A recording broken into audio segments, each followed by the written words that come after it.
तो hello friends, welcome back to my YouTube channel. तो आज हम शुरू करने जा रहे हैं एसएससी जीडी कांस्टेबल की स्टडी। तो चलो शुरू करते हैं। आज का हमारा पहला टॉपिक है भारतीय थल सेना। तो चलो भारतीय थल सेना के बारे में जान लेते हैं। भारतीय थल सेना सशस्त्र सेनाओं की थल इकाई है। इस पर भूमि पर संचालित होने वाले सैन्य कार्यक्रम का उत्तरदायित्व है। इसके प्राथमिक उद्देश्य भारतीय सीमाओं की बाहरी शक्तियों से आक्रमण से रक्षा करना, देश के अंदर शांति एवं सुरक्षा सुनिश्चित करना, सीमा की निगरानी एवं आतंकी विरोधी कार्यक्रमों का संचालन करना, आपदा, अशांति और उपद्रव की स्थितियों में भारतीय थल सेना बचाव एवं मानवीय सहायता पहुंचाने में प्रशासन का सहयोग भी करती है। थल सेना का नियंत्रण एवं संचालन का कार्य भारतीय रक्षा मंत्रालय के अंतर्गत है। 11,30,000 सक्रिय सैनिक एवं 12 लाख आरक्षित सैन्य कर्मियों की सेवाएं ग्रहण करने वाली भारतीय थल सेना विश्व की दूसरी सबसे बड़ी सेना है। यह पूर्णतः स्वैच्छिक सेवा है। यद्यपि भारत के संविधान में अनिवार्य सेना सेवा का प्रावधान भी है, इसे आज तक नहीं लागू किया गया है। आगे, भारतीय थल सेना की स्थापना सन 1847 में भारत की स्वतंत्रता मिलने के तुरंत बाद हुई थी। ब्रिटिश राज के समय की अधिकारक रेजिमेंटों को यथावत रहने दिया गया। संयुक्त राष्ट्र की शांति सेनाओं के सदस्य के तौर पर भारतीय थल सेना के विश्व में अधिकतर युद्ध एवं संघर्ष प्रभावित क्षेत्रों में उत्कृष्ट योगदान दिया। इसे देश की भौगोलिक विभिन्नताओं के चलते अलग भौगोलिक क्षेत्रों में युद्ध का बहुमूल्य अनुभव है। जनरल विजय कुमार सिंह थल सेना के वर्तमान प्रमुख है। भारतीय थल सेना में फील्ड मार्शल का पद उच्चतम माना जाता है। यह एक मानद पद है जो कि केंद्र सरकार के अनुशंसा पर राष्ट्रपति द्वारा प्रदान किया जाता है, परंतु केवल विशिष्ट परिस्थिति में ही इसका अनुशंसा की जाती है। भारतीय थल सेना के 6 दशकों के इतिहास में मात्र 2 अधिकारियों को ही फील्ड मार्शल का पद सौंपा गया है। अगला है उद्देश्य। भारतीय सेना के सिद्धांत के रूप में भारतीय थल सेना की भूमिका की परिभाषा। भारतीय सेना भारतीय सशस्त्र बल का प्रमुख घटक है, जो कि भारत के संविधान के आदर्शों का बनाए रखने के लिए मौजूद है। वे राष्ट्रीय शक्ति का एक प्रमुख घटक है और भारतीय नौसेना और भारतीय वायुसेना के साथ के रूप में कार्य करता है। भारतीय सेना की मुख्य भूमिका इस प्रकार है। प्राथमिक भूमिका, किसी भी बाहरी खतरे के खिलाफ शक्ति संतुलन के द्वारा या युद्ध छेड़ने के द्वारा संक्षिप्त राष्ट्रीय हितों, संप्रभुता की रक्षा, क्षेत्रीय अखंडता और भारत की एकता की रक्षा करना। दूसरा है माध्यमिक भूमिका सरकारी तंत्र को छाया, युद्ध और आंतरिक खतरों में मदद करना और जरूरत पड़ने पर नागरिक अधिकारों से मदद करना। अगला इतिहास। 1947 में आज़ादी मिलने के बाद ब्रिटिश भारतीय सेना को नए बने राष्ट्र भारत गणराज्य और इस्लामी गणराज्य पाकिस्तान की सेवा करने के लिए 2 भागों में बांट दिया गया। ज़्यादातर इकाइयों को भारत के पास रखा गया। 4 गोरखा सैन्य दल को ब्रिटिश सेना में स्थानांतरित किया गया, जबकि शेष को भारत के लिए भेजा गया। आगे, जैसा कि ब्रिटिश भारतीय सेना विभक्त हुई है, तो इसका संरचना, वर्दी और परंपराओं को अनिवार्य रूप से विरासत ब्रिटिश से लिया गया है। प्रथम कश्मीर युद्ध 1947 में हुआ था।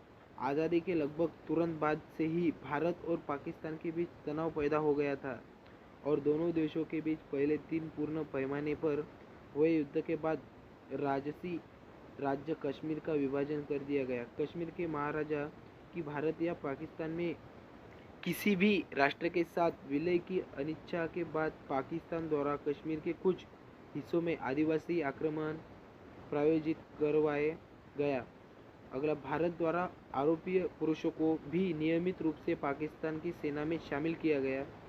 जल्द ही पाकिस्तान ने अपने दलों के सभी राज्यों को अपने में संलग्न करने के लिए भेजा।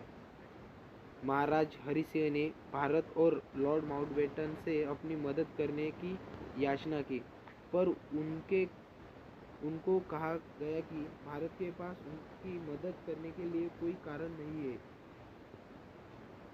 इस पर उन्होंने कश्मीर के विलय के 71 संधि पत्र पर हस्ताक्षर किए, जिसका निर्णय ब्रिटिश सरकार द्वारा लिया गया, पर पाकिस्तान को यह संधि कभी भी स्वीकार नहीं हुई। इस संधि के तुरंत बाद ही भारतीय सेना को आक्रमणकारियों से मुकाबला करने के लिए श्रीनगर भेजा गया। इस दल में जनरल थिमैया भी शामिल थे, जिन्होंने इस कार्यवाही के काफ़ी प्रसिद्ध हासिल की और बाद में भारतीय सेना के प्रमुख बने। पूरे राज्य में एक गहन युद्ध छिड़ गया और पुराने साथी आपस में लड़ रहे थे। दोनों पक्षों में कुछ को राज्यभार बढ़त मिली तो साथ ही महत्वपूर्ण नुकसान भी हुआ। 1948 के अंतर्गत नियंत्रण रेखा पर लड़े रहे सैनिकों से असहज शांति हो गई, जिसकी संयुक्त राष्ट्र द्वारा भारत और पाकिस्तान में विभाजन कर दिया गया। पाकिस्तान और भारत के मध्य कश्मीर में उत्पन्न हुआ तनाव कभी भी पूर्ण रूप से समाप्त नहीं हुआ है। आगे संयुक्त राष्ट्र शांति सेना में योगदान। संयुक्त राष्ट्र शांति सेना में योगदान।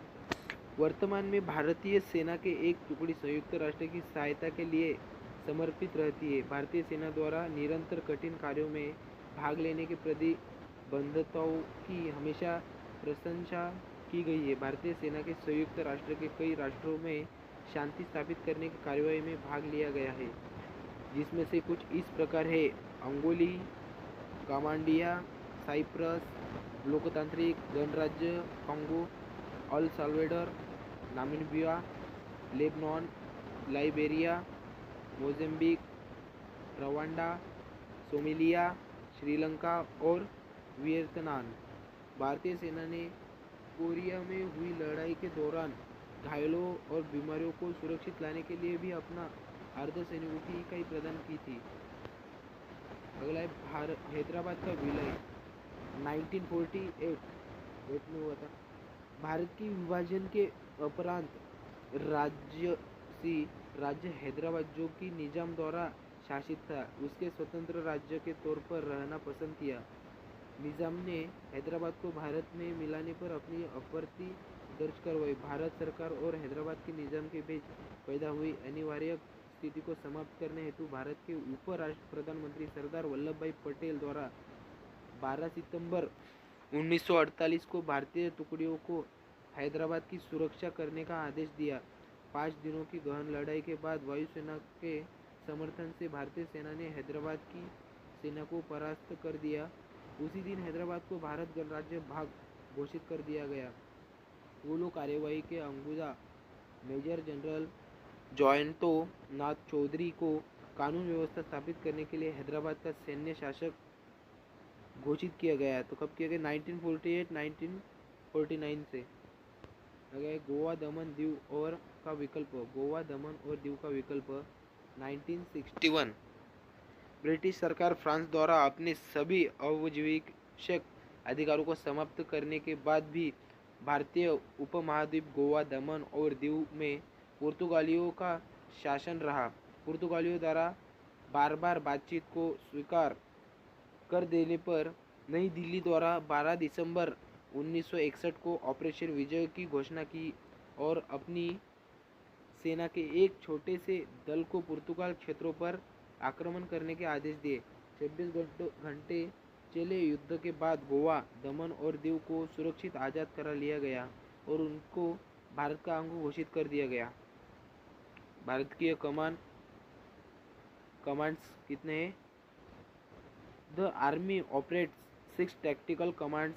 Each command is headed by general officer commanding in chief with the rank of lieutenant general. Each commanded indirectly affiliate the army headquarters in New Delhi. These commands are given below in their correct order of rising, location, city, and their commanders. There is also on training commands known the आरटेक। आगे है Corp व्यूह Sanchana, field formation. Field formation में a corps is army field formation responsible for the sector within a commands. There are three types of corps in the Indian Army: strict, holding, and mixing. A commands generally consists of two or more corps. A corps has army divisions under its commands. The corps headquarters is in highest field formation in the army. आगे regiment, पैदल सेना regiment कौन सी infantry regiment, तो there are survival battalions और units under the same formations in regiments. The Gorkha regiment for instance has survival battalions.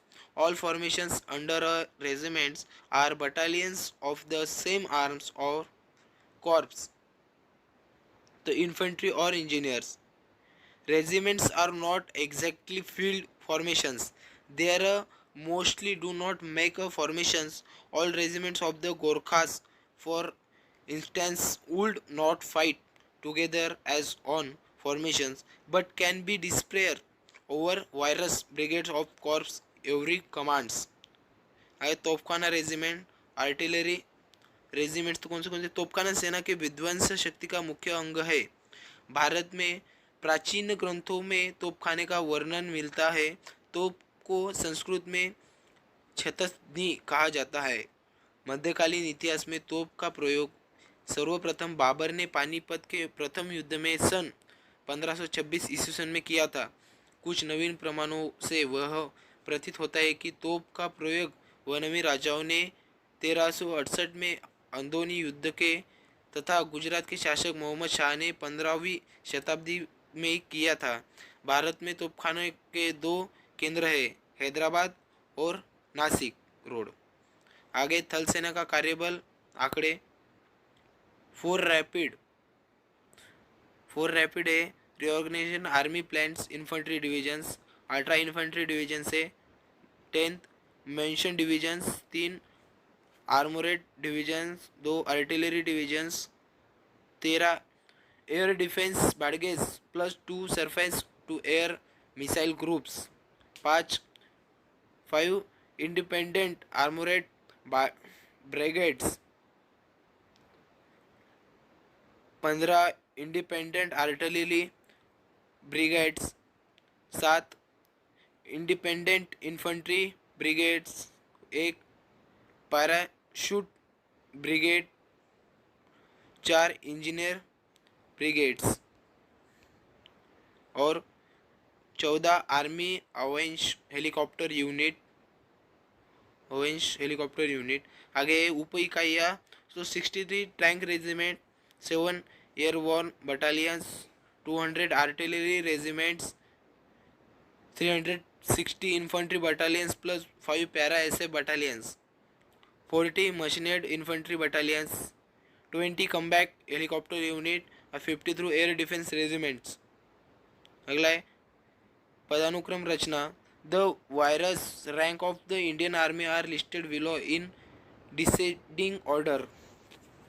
आगे है commission प्राप्त अधिकारी. कमीशन प्राप्त अधिकारी कौन से फील्ड मार्शल जनरल, यह थल सेना का अध्यक्ष का पद है. Lieutenant general, major general, brigadier, colonel, lieutenant colonel, major, कप्तान, lieutenant and second lieutenant. Second lieutenant का पद अभी नहीं रहा, तो अभी लेफ्टिनेंट ही है. आगे कनिष्ठ कमीशन प्राप्त अधिकारी मतलब जेसीओज.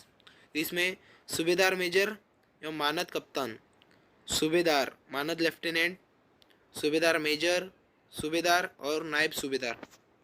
आगे है गैर कमीशन प्राप्त अधिकारी एनसीओज. तो कौन से रेजिमेंट हवलदार मेजर, रेजिमेंट क्वार्टर मास्टर हवलदार मेजर, कंपनी हवलदार मेजर, कंपनी क्वार्टर मास्टर हवलदार मेजर, हवलदार, नायब एंड लांस नायक. आगे भारतीय सशस्त्र सेनाएं. तो भारतीय सशस्त्र सेनाओं के बारे में भारत सरकार की तथा इसके प्रत्येक भाग की सुरक्षा सुनिश्चित करने के लिए उत्तरदायी है. भारतीय सशस्त्र सेनाओं की सर्वोच्च कमान भारत के राष्ट्रपति के पास है। राष्ट्र की रक्षा की दायित्व मंत्रिमंडल के पास होता है। इसके निर्वहन रक्षा मंत्रालय में किया जाता है, जो सशस्त्र बलों को देश की रक्षा के संदर्भ में उनके दायित्वों को निर्वहन के लिए नीतिगत रूपरेखा और जानकारी प्रदान करता है। भारतीय सशस्त्र सेना में तीन प्रभाग है। एक है भारतीय थल सेना, भारतीय जल सेना, भारतीय वायुसेना और अन्य कई स्वतंत्रता और आनुषंगिक इकाइयाँ जैसे भारतीय सीमा सुरक्षा बल, असम राइफल्स, राष्ट्रीय राइफल्स, राष्ट्रीय सुरक्षा गार्ड, भारत तिब्बत सीमा पुलिस और इत्यादि। भारतीय सेना के प्रमुख कमांडर भारत के राष्ट्रपति श्रीमती प्रतिभा पाटिल है। अभी वो राष्ट्रपति वह नहीं है, रामनाथ कोविंद जी है। आगे है, यह दुनिया के सबसे बड़ी और प्रमुख सेनाओं में से एक है। संख्या की दृष्टि से भारतीय थल सेना के जवानों की संख्या दुनिया में चीन के बाद सबसे अधिक है। जब से भारतीय सेना का गठन हुआ है, भारत ने दोनों विश्व युद्ध में भाग लिया है। भारत की आज़ादी के बाद भारतीय थल सेना पाकिस्तान के खिलाफ 3 युद्ध जीते हैं। कौन से 1948, 1965 से 1971 तथा और 1999 भी 1999 तथा चीन से 1962 में एक बार मुंह की खाई है। और 99 में इसके अलावा एक छोटा युद्ध कारगिल युद्ध पाकिस्तान के साथ दोबारा लड़ा गया, जिसके बाद पाकिस्तान ने नवाज शरीफ का तख्ता पलट कर परवेज मुशर्रफ तत्कालीन हुए। आगे है, भारतीय सेना आणविक हथियार से लैस है और उसके पास उचित मिसाइल तकनीक भी उपलब्ध है। भारतीय सेना की ओर की दिया जाने वाला सर्वोच्च सम्मान परमवीर चक्र है। भारतीय सेना की शाखाएं कौन सी भारतीय थल सेना, भारतीय वायुसेना, भारतीय जल सेना और स्ट्रेटेजिक न्यूक्लियर कमांड।